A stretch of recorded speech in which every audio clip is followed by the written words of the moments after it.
Bonjour à tous, c'est le grand débat du web. Comme chaque semaine, 26 minutes pour tout comprendre de l'actualité connectée avec 3 chroniqueurs et un ou une invitée. C'est une invitée d'ailleurs aujourd'hui avec laquelle on parlera de EdTech, les technologies de l'éducation. Elle s'appelle Caroline. Salut Caroline. Salut Bertrand. Tu vas bien? Très bien, merci. Bon, on va parler avec toi de plein de choses parce que toi, tu as un métier déjà, tu es Digital Learning Manager, donc ça ne parle pas à tout le monde. Donc il faut te dire qu'il y a pas mal de choses à faire. Learn Assembly et puis un événement début juillet. DBN est partenaire d'ailleurs, c'est la Digital Touch, c'est la French Touch de l'éducation, pour être précis. Le 5 et 6 juillet prochain. Oui, c'est autre chose. Non, c'est autre chose. Mais il y a du digital aussi, c'est bien. On parlera également dans cette émission des contenus. Quelles sont les bonnes recettes pour faire des vrais contenus quand on est une boîte, hein? En B2B, ça devient extrêmement complexe. Vous allez voir qu'il y a des bons conseils, peut-être, qui peuvent sortir de cette première partie d'émission. À côté, on accueille Fred Hafner. Salut Fred. Bonjour à tous. L'homme qui se lève à 3h30 tous les matins pour faire de la radio sur WeFM, de l'information, et qui fait de la formation également, pour le coup, de la vraie formation présentielle, comme on dit, auprès de qui? D'étudiants. J'ai eu l'occasion de donner des cours de journalisme ou même des cours d'écriture digitale dans une école de communication, par exemple. Bon, alors jusqu'à présent, on est bien pour le camailleux de bleu, là. Et de l'autre côté, c'est là que ça va commencer à se gâter, malheureusement. Alors, on laissera monsieur Damien Douany pour après. Salut Marion.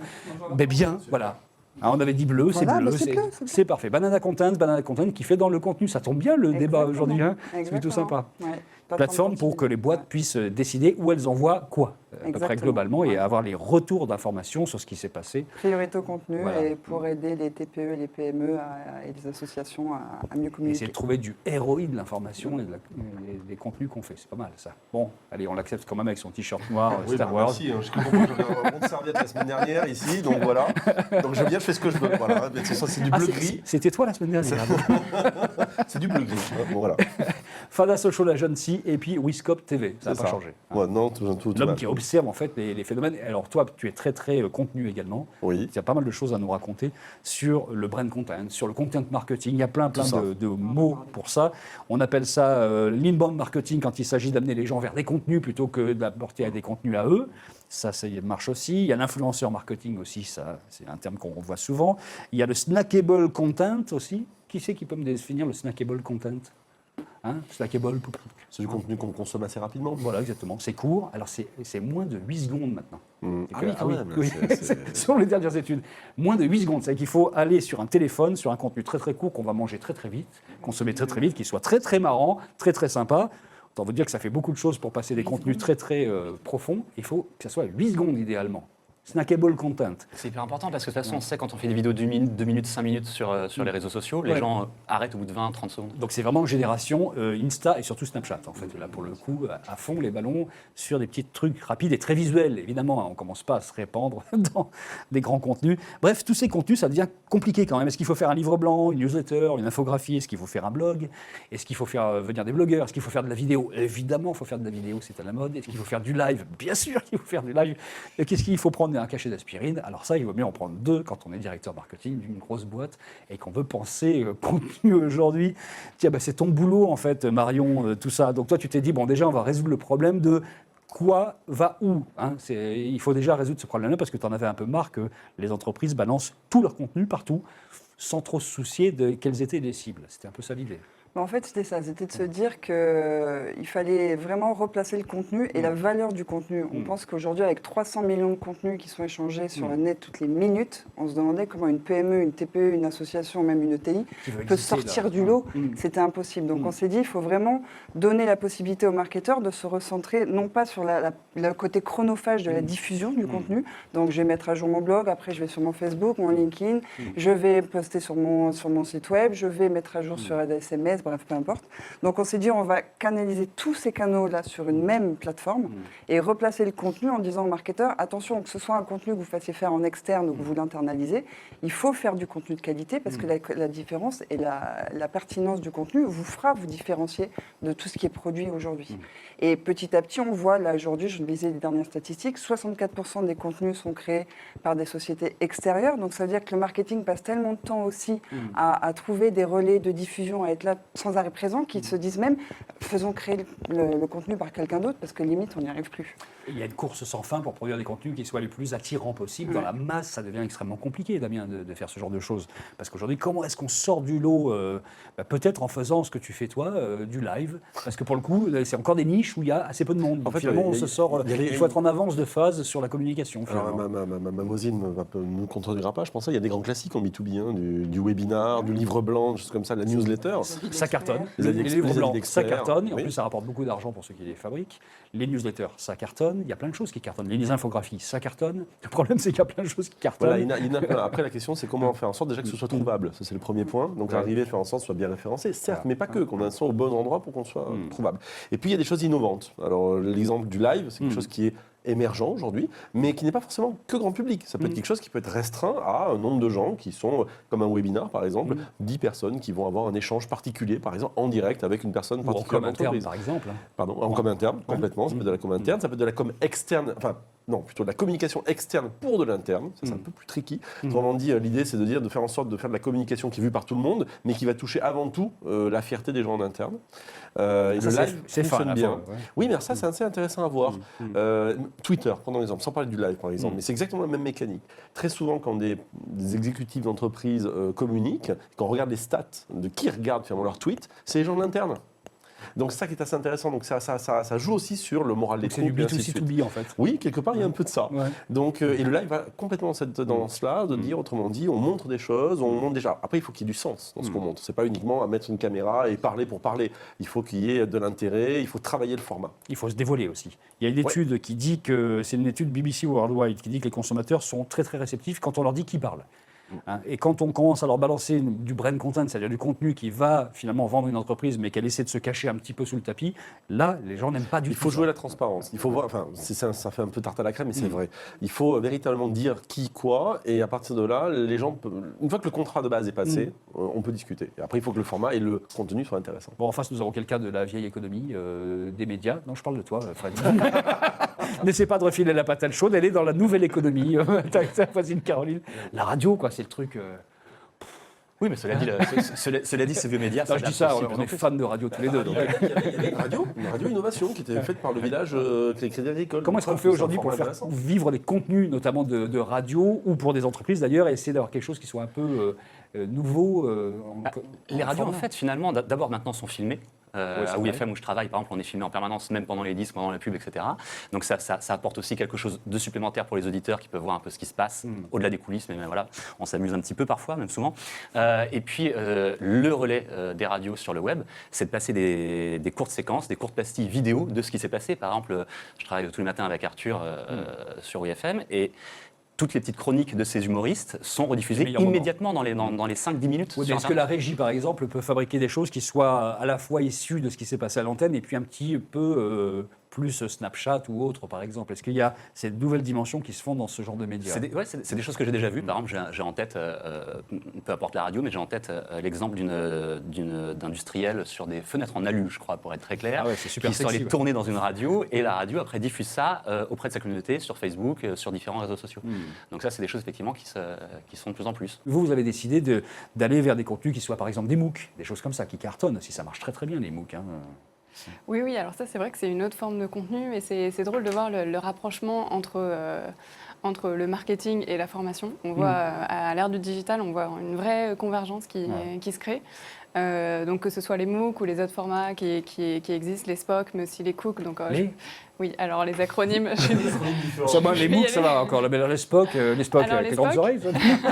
Oui, Capitaine Spock. Alors les SPOC, c'est la même chose que les MOOC, mais en groupe plus petit. C'est pour ça que le M de massif se transforme en S de small. D'accord. C'est des groupes plus restreints qui sont du coup plus accompagnés. Il y a plus de tutorats et du coup qui sont. Et tu avais un troisième acronyme en plus à nous proposer. Là, c'était quoi? Il y avait les MOOC, les SPOC. Après, c'est les Cook. Là, on remplace juste. On apprend les trucs. Hein. Après, j'arrête avec les acronymes. Donc les Cook, c'est tout simplement un MOOC qui va être diffusé à l'intérieur d'une entreprise. Donc le C, c'est pour corporate. Et après, c'est open, online, course, c'est la même chose, mais au sein d'une entreprise. Alors, en général, on parle de formation plutôt, mais ça n'est pas que de la formation. Ça peut être aussi de l'apprentissage ou même de la communication interne. Ça peut être ça aussi. Ça se mélange parfois. Oui, ça se mélange parce qu'il y a de plus en plus un enjeu quand on déploie un cook. Non, vous savez ce que c'est. En interne dans une entreprise, il faut l'accompagner. Donc là, il faut vraiment mettre en place des stratégies de communication et des stratégies de marketing. Et donc là, le contenu a toute sa place aussi en amont. Avant le lancement de la formation pour donner envie, pour offrir de la visibilité au projet et surtout motiver les apprenants à se connecter parce qu'on sait qu'ils sont dans un environnement d'hyper-sollicitation avec les mails, les réunions, etc. Donc il faut arriver à capter leur attention et là c'est le même enjeu que le marketing. Damien, il y a 10 ans, on a vécu la période des blogs, il fallait son blogueur, c'était important. Dans une soirée sans blogueur, c'était comme un salon du XVIIIe siècle sans écrivain, c'était pas possible. Aujourd'hui, c'est plus un blogueur, c'est un influenceur. Son contrefou, il n'a plus un blog, mais il est influenceur, donc il est sur Insta, il a du monde. Il a d'autres espaces, déjà oui. Mais est-ce que la communication passe nécessairement par ce genre de personnes? De plus en plus. Les youtubeurs, n'en parlons pas, ils font. Il y a toujours cette tendance-là, parce qu'effectivement, la caractéristique, c'est quoi? C'est de dire que ce sont des personnes qui ont une audience. Donc, comme ils ont une audience, ils ont donc un public qui est captif, ou tout au moins qui s'intéresse à eux. Donc, il y a la possibilité de toucher facilement des gens. Donc, il y a effectivement, c'est pas forcément des blogueurs aujourd'hui, mais ils sont sur plusieurs plateformes, et ça peut être intéressant de choisir quelqu'un en particulier sur un sujet en particulier. Après, il y a aussi les influenceurs. Je déteste ce terme, mais c'est pas grave, on va l'utiliser parce qu'on comprend. Les influenceurs internes. Autrement dit, des gens qui sont des salariés, mais qui peuvent aujourd'hui eux-mêmes avoir une forte audience pour plein de raisons, et qui vont être utilisés comme levier par l'entreprise, pas de manière tout à fait volontaire, en disant voilà, est-ce qu'éventuellement, dans ce qu'on fait, ça pourrait vous intéresser de relayer. C'est un peu la nouvelle tendance, ça. Oui, c'est de faire de tous ces salariés des ambassadeurs. Ce qui est une idée qui semblait couler de source, mais qui a mis du temps à germer. Complètement, ça a mis beaucoup de temps. Je l'ai vécu à une époque. Et effectivement, et on ne parle pas d'ambassadeur, on parle d'advocacy. Donc quand on dit il y a une dimension d'avocat, une dimension on va dire de personne qui porte la parole, mais qui n'est pas un ambassadeur, qui est quelqu'un plutôt qui va renforcer le discours de l'entreprise. Qu'est-ce qu'il faut faire? C'est quoi le meilleur truc? Alors, étape 1, je dirais audit et analyse. Déjà, il faut savoir ce qu'on fait.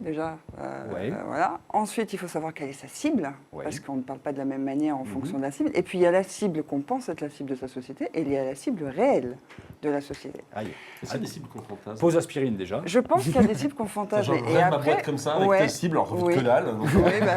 Oui, moi je pense qu'il y a des cibles où, après, il faudrait voir les données, les big data, les analyser pour voir si la cible de tes rêves est la réelle. Et là, il reste quoi à faire? Et après, charte éditoriale pour moi. Donc, savoir quels sont les contenus qu'on produit et après, comment on les diffuse. C'est-à-dire, est-ce que ce contenu-là, on va le diffuser en vidéo, en live, en infographie? Est-ce que ça mérite un avis d'expert? Si oui, sur quel canal derrière? Et puis, chez Banana, pour rebondir, on a créé, nous, le brand d'advocacy, on l'a transformé en héros de communication, en disant, voilà, on crée nos propres héros de communication en interne pour pouvoir porter cette et après, voie de comment est-ce qu'on fait pour avoir quelque chose qui soit joli, avec des chiffres qui clignotent de partout, pour montrer ça à son patron, en montrant qu'on a la bonne technique pour faire de la communication et qu'on est super bon comme directeur marketing, en fait. On achète du média. Voilà. Et on mixe le inbound et ça se termine par un gros chèque. Voilà.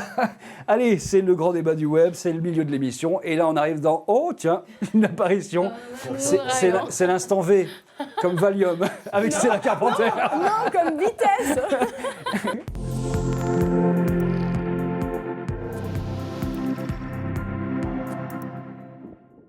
Allez. Bonjour. On n'arrive pas, on va jamais y arriver. V comme Valium? Non, V comme vitesse. Ah oui, c'est bien. Ben oui, comme grand V, comme moi, voilà. J'ai déjà vu habillé comme ça, soit en mode Oui, plage oui, tout mais le voilà, temps. c'est la thématique. Voilà, j'ai pas envie de changer. Voilà, bonjour tout le monde. Ça va? C'est vrai, je sais, on va la refaire. On peut la refaire. Attends, on va la refaire. On va se ridiculiser une deuxième fois. Et en haut, et tu couperas, c'est pas grave. Bonjour tout le monde. Aujourd'hui, dans le grand mot du web, qu'est-ce qu'on fait? On prend un mot, hop là, on l'attrape dans l'air, on vient à votre rencontre dans les rues de Paris pour aller chercher la traduction. Voilà, alors là, c'est un mot qui peut changer votre entreprise, votre vie peut-être. C'est 2 mots. Ouais. C'est vrai. Alors faites attention, parce que la séquence qui va suivre pourrait heurter la sensibilité des plus jeunes. C'est évidemment transformation digitale. Attention, il y en a qui se transforment dans le micro-trottoir. On regarde.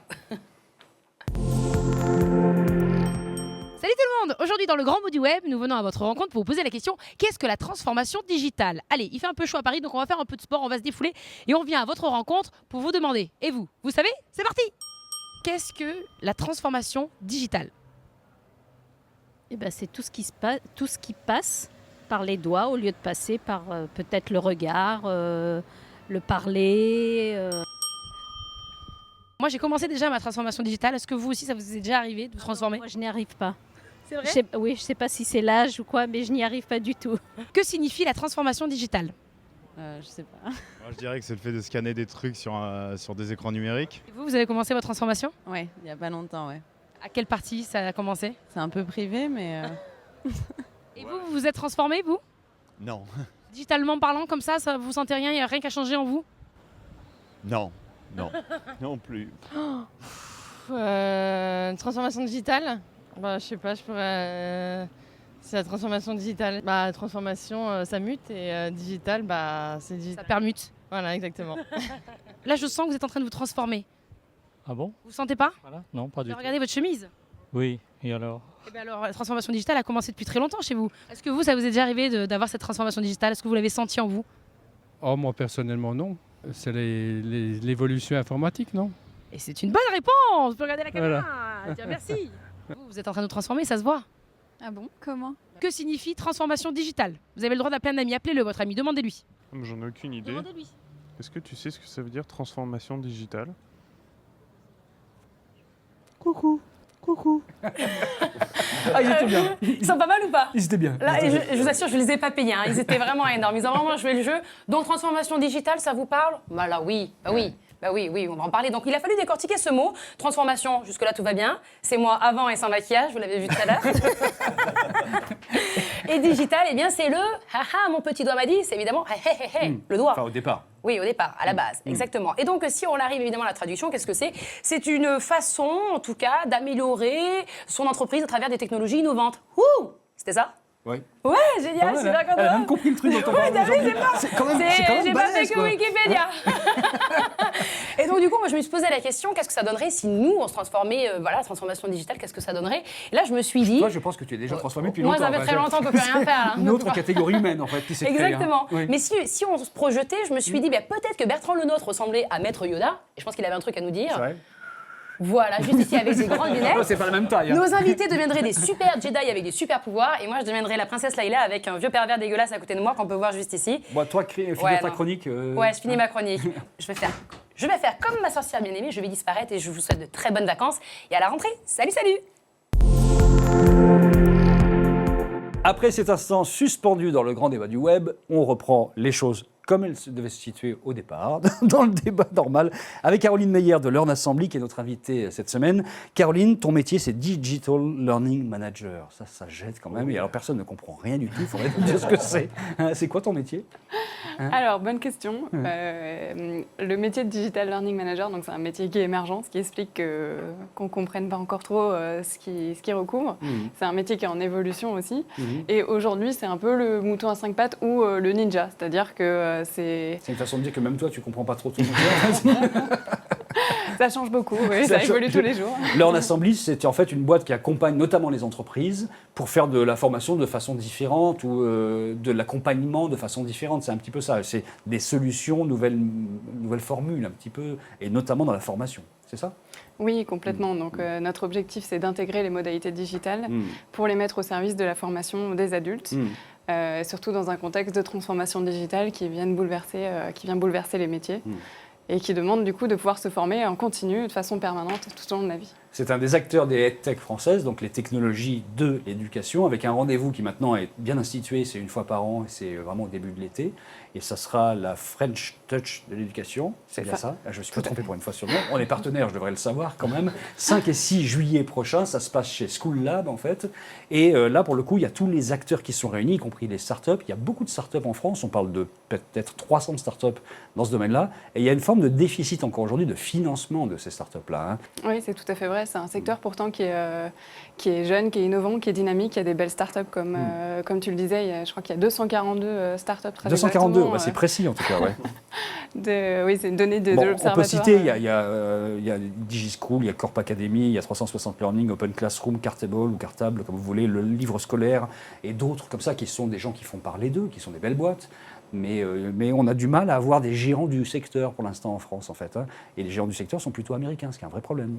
Oui, tout à fait. Il y a la spécificité du secteur EdTech français aujourd'hui, malheureusement, c'est sa sous-capitalisation. Donc c'est un secteur qui n'est pas suffisamment financé, ce qui s'explique notamment par le fait qu'il n'y ait pas de fonds d'investissement qui soient dédiés sur cette verticale. Quand on cherche des MOOC avec des cours un peu dans tous les secteurs, on va sur Coursera, on va sur Khan Academy, donc les grandes plateformes américaines, et un vrai danger qui est que finalement l'information et la formation viennent essentiellement de cours faits sur les universités américaines et pas les universités françaises, qui sont déjà mal dans le classement. Il y a pas un truc un peu bizarre. Il n'y a pas de fonds, parce que les entreprises ne peuvent pas s'internationaliser, mais on ne peut pas s'internationaliser si on n'a pas de fonds. Exactement, c'est Voilà, le il y a serpent plein de trucs que qui se mord la voilà. queue. Est-ce qu'il n'y a pas aussi une raison qui est que les fonds se disent, oh là, alors en France, l'éducateur, tout ce qui est éducation machin, c'est le mammouth. Hein. Oui. Donc c'est hyper compliqué, c'est hyper machin, c'est en plus verrouillé très souvent par les grands éditeurs, en plus de près de livres qui pendant des années, même aujourd'hui encore, ont un business pas possible avec ça.